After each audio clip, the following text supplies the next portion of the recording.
audition. I knew someone, right? Yeah, there we go. All right. What's up, everybody? How about that?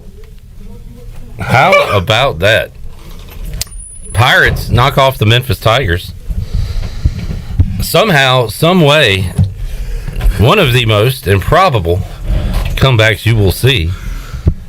And they got it done. And how fitting that the game winner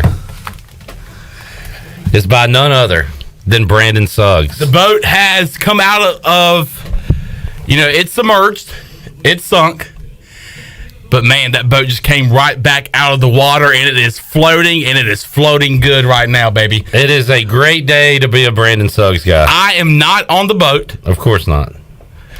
But I am so glad to watch it float by. I'll sit on this dock all day.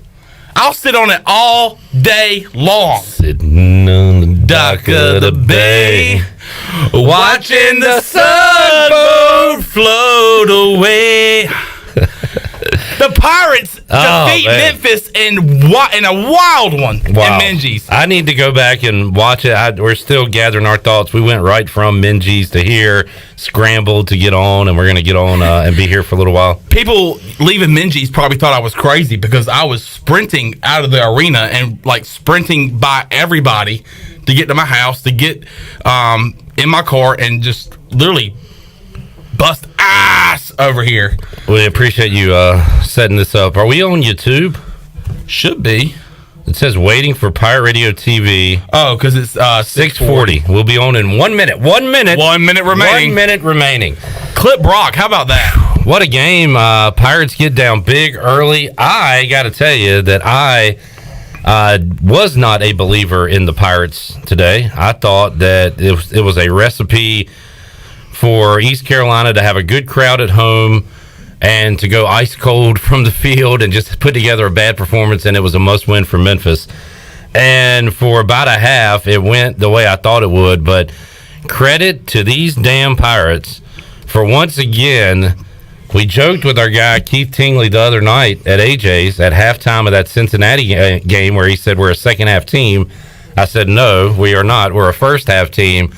Well, damn it, we are a second-half team with what we've seen the last couple of games. And the Suggs are rolling in. The Suggs are... The Suggs are sounding on YouTube as... Love it. MJJ0216, Sug from MJJ0216. Mark Ack says Sug. Ack. Ray Farrell says Sug. Boy, oh boy. I don't even know, I'm still, trying to process it. Yeah, I'm still trying to wrap my mind around what just happened in Minges because, we were down 10 with what? 2.5 left? 3-2, yeah.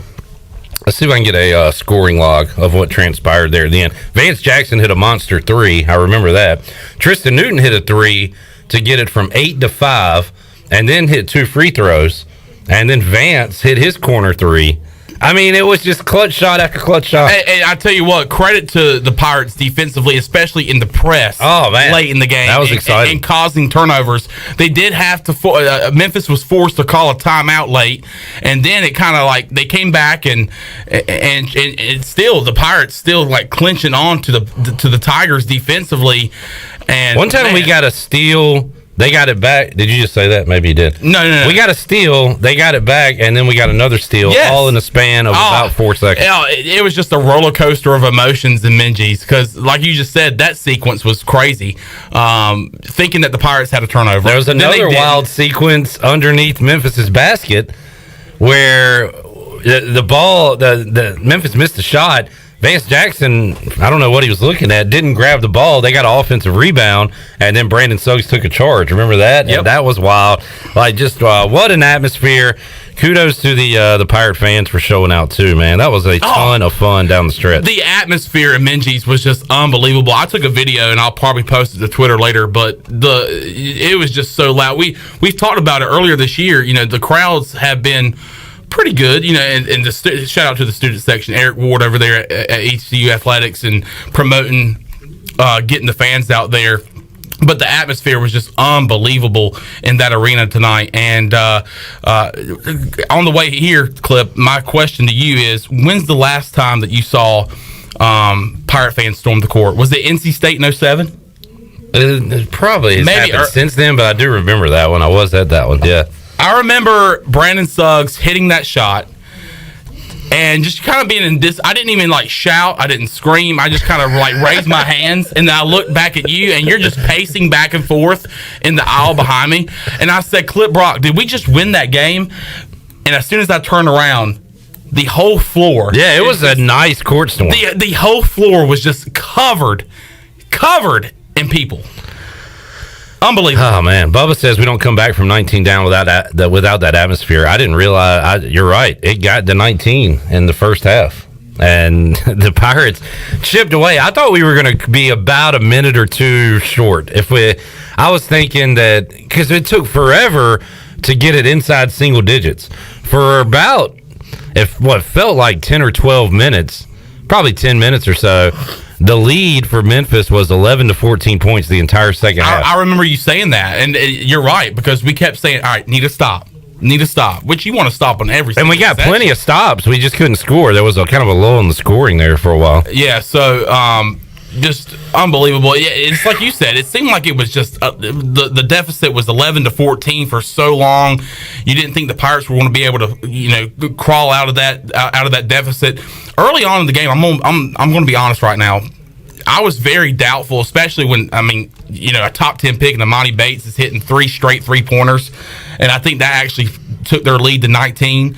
I didn't feel good with the Pirates' chances, but they just kept clawing and fighting back, and we've seen that in every single game this year. Wow. For the Pirates. I mean, I didn't realize. Yeah, the Pirates were down 10 with 2:12 left on the clock. I thought so. I mean, you don't see that. That's next level. And we've talked about the crowd already, but credit to the crowd for staying in the arena and not leaving and keeping that energy up until the clock hits 0. Shout out to my dad, Beat the Traffic Clip. He gets out early. And by the way, just to point this out, I'm a pointer, just like you, Clip.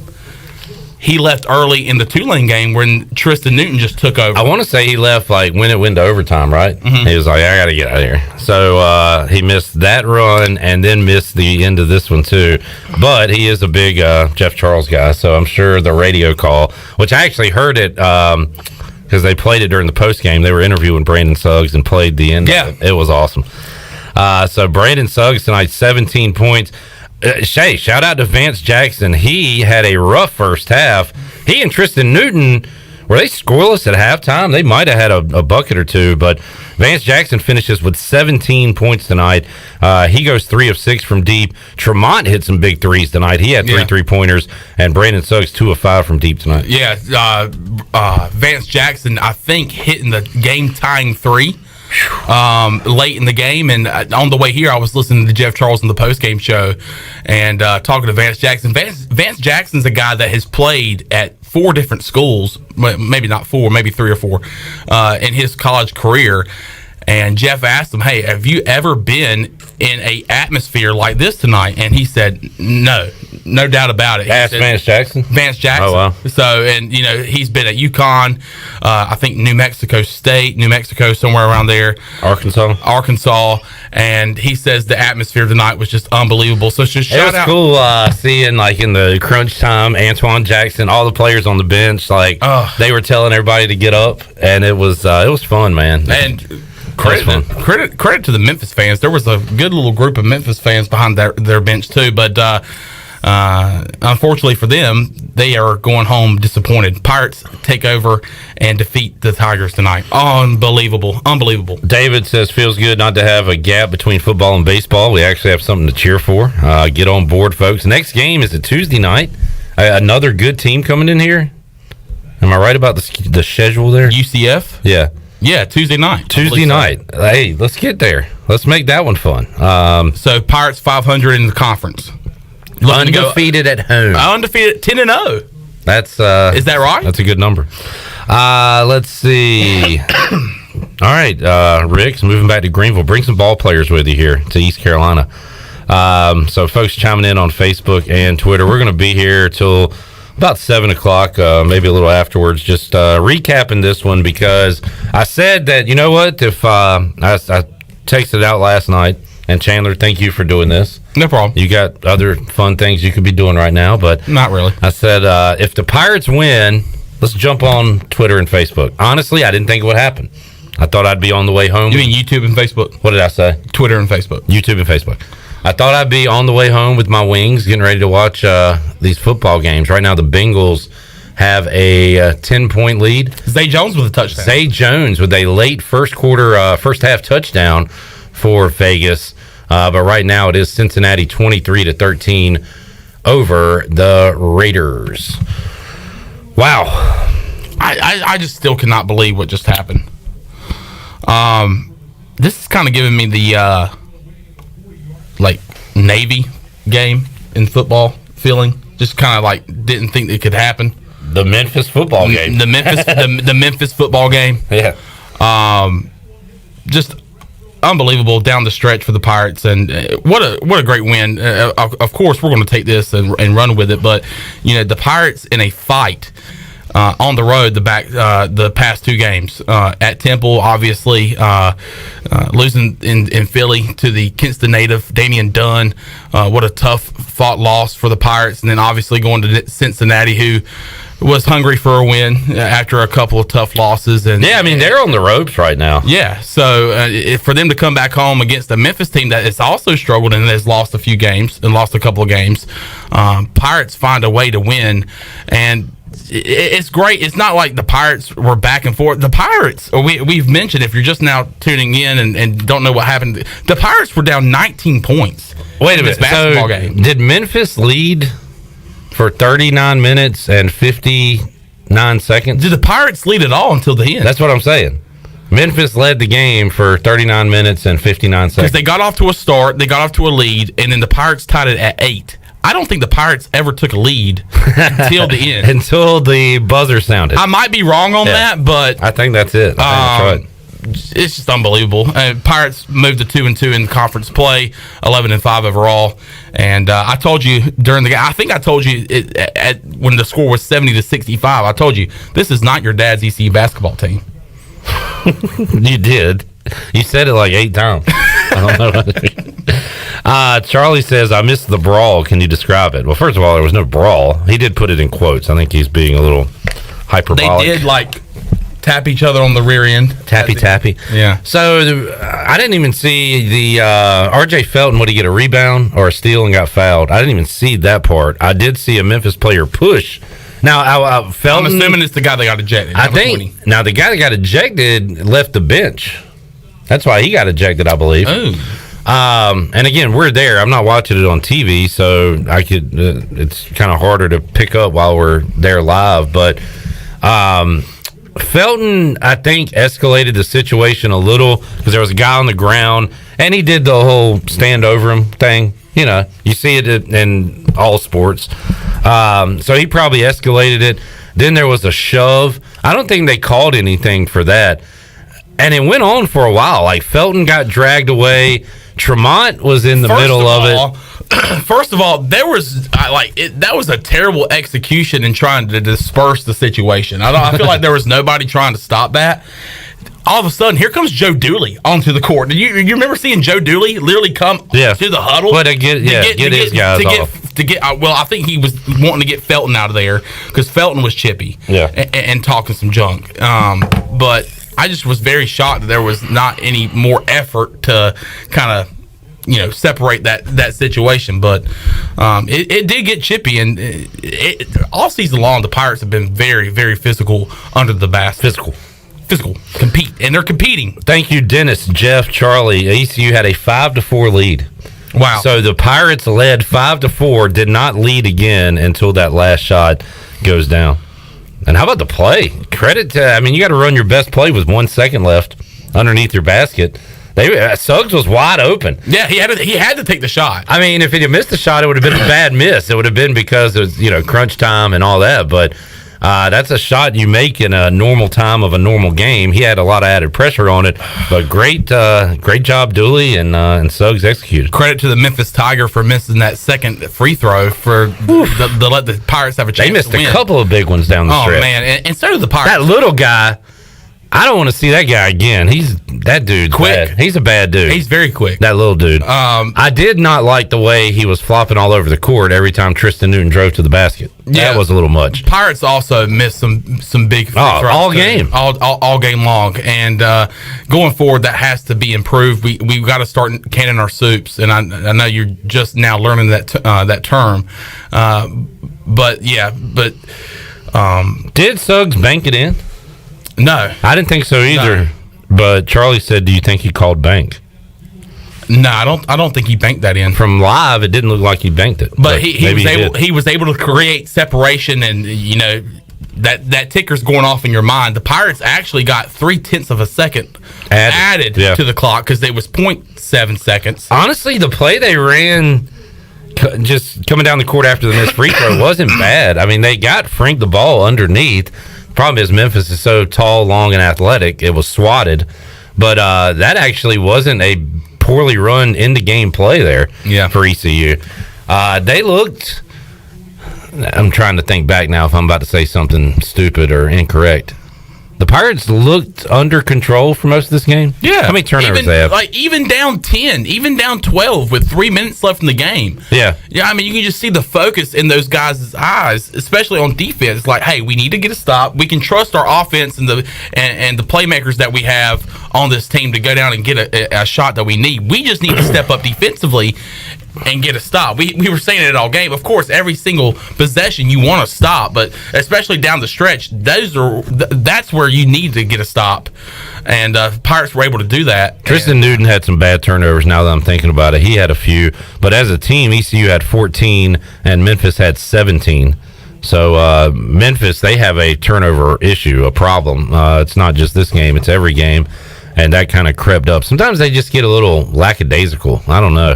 A lot of talent, but Joe Dooley outcoached Penny, and the Pirates outplayed him. And what a Brown. freaking win, man. What a win. Yeah. No Rashid tonight. I don't know where he was. I'm assuming that he has COVID. You love to assume people have COVID. Where else would he be?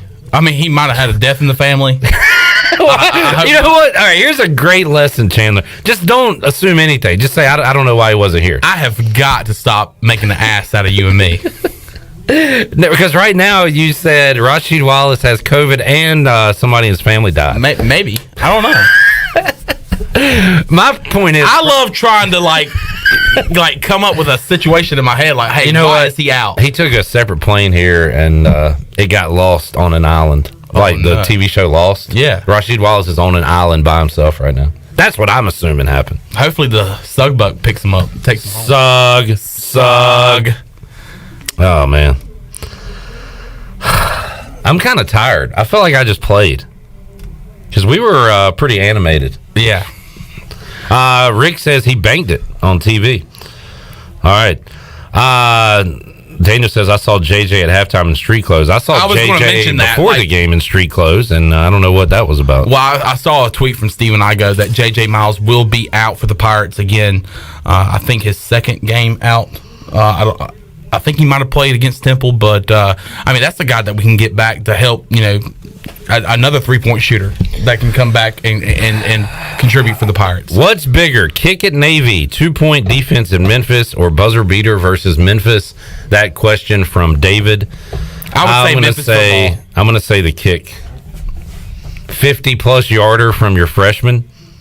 And shout out to former ECU wide receiver Tyler Sneed for making that catch. Was that ECU's 6th or 7th? That was their 7th. Memphis was their 6th. I was going to say the biggest. That adds to it a little bit. I was going to say the Memphis game was bigger because it didn't say game. It's saying what particular play? Kick at Navy, 2-point defense, buzzer beater.